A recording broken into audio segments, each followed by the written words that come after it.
Create a new fantasy team each week with SPITCH and track the progress of your players in real time with live up to stats. Enter free-to-play or paid entry tournaments and win real money. Download SPITCH today for free. Register and play via the link in the description. With Thursday's matches still to go, a score of 28 points so far in Game Week 24 has seen a substantial drop from 37k to 59k. Aaron Ramsdale is one of 3 remaining players, and there's room for improvement on David De Gea's 2-point return. João Cancelo rewarded those who gave him the armband with a clean sheet, and was unfortunate to be without an attacking return. No player has taken as many as his 6 shots during the game week so far. The only return in midfield so far has come from vice-captain Jarrod Bowen, who was initially fortunate to score via a deflection, but then unlucky not to add a second, when Ben Foster tipped his effort onto the post. The pressure is on Diogo Jota to deliver against Leicester now, after that late captaincy swap from Bowen. Somewhat surprisingly, all 3 forwards failed to get on the score sheet, as King and Dennis mustered up just 1 shot between them. It was a defence-first approach from Roy Hodgson, whose team have recorded the 2nd lowest expected goals figure during the game week so far, only ahead of Norwich. So let's move on to the transfer plans for Saturday's Double Gameweek 25 deadline. Demarai Gray is the first talking point, after he limped off with a hip injury against Newcastle. Frank Lampard gave a fairly positive assessment after the match, saying it's something that he's had before and that he got over it quite quickly. If he recovers in time to face Leeds this weekend, I'd be tempted to stick with him for that fixture, despite how poor Everton have been. If he remains a doubt but it isn't too serious, my current plan is to instead sell Douglas Luiz to Rafinha, a player who's never too far away from my team, and that will allow Gray to sit on the bench for the time being. Rafinha was unusually quiet in the 6-goal thriller with Aston Villa last night, but hopefully it was just a bit of jet lag after his international endeavours. The benefit of doing that move is that if Everton were to get a double game week, in say game week 28 or 29, which I think is quite plausible, Gray would already be in place. He's also got a game week 27 fixture, if he looks to be available by then, albeit against Man City.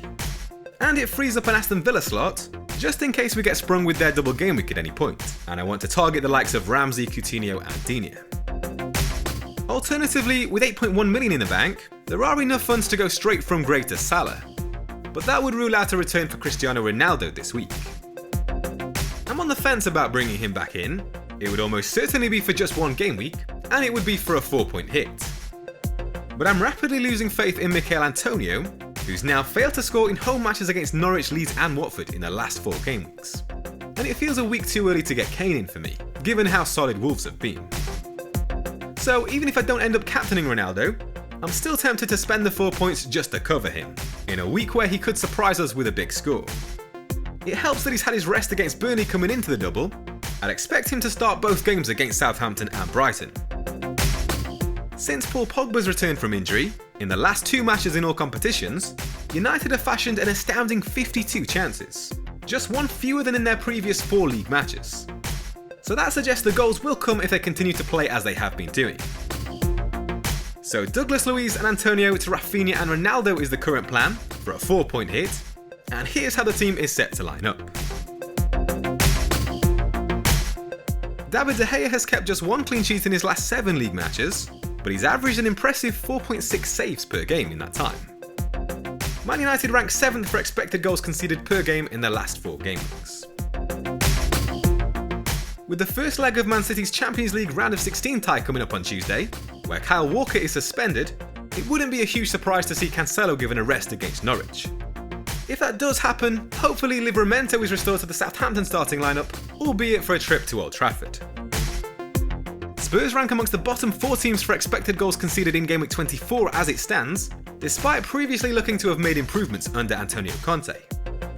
But Wolves have averaged 0.9 expected goals per 90 minutes in the last 8 game weeks, with just Brentford, Burnley and Norwich faring worse.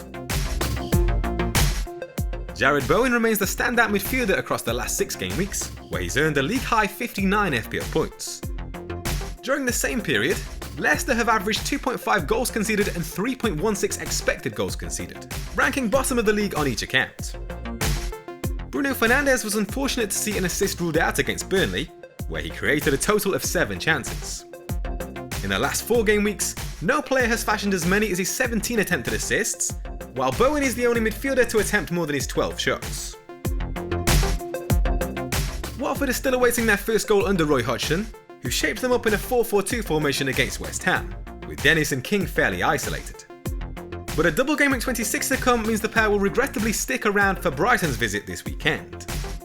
The Seagulls, however, rank amongst the top 3 teams for expected goals conceded per 90 minutes in the last 6 game weeks, only bettered by Chelsea and Arsenal. If Cristiano Ronaldo does come in, he'll challenge Bruno Fernandes for captaincy. It's the midfielder who comes into the double in better form, with 4 goal involvements compared to Ronaldo's 2 over the last 6 matches. Since Rangnick took charge in Game Week 15, Ronaldo has averaged 0.53 expected goals per 90 compared to 0.31 for Fernandes. But with his increased creativity, Bruno wins out when we look at expected goal involvement per 90, with a figure of 0.64 compared to 0.59 for Ronaldo. It's a close one, and that's partially why I'd like to own both of them, but it's the midfielder who's wearing the armband for me as it stands.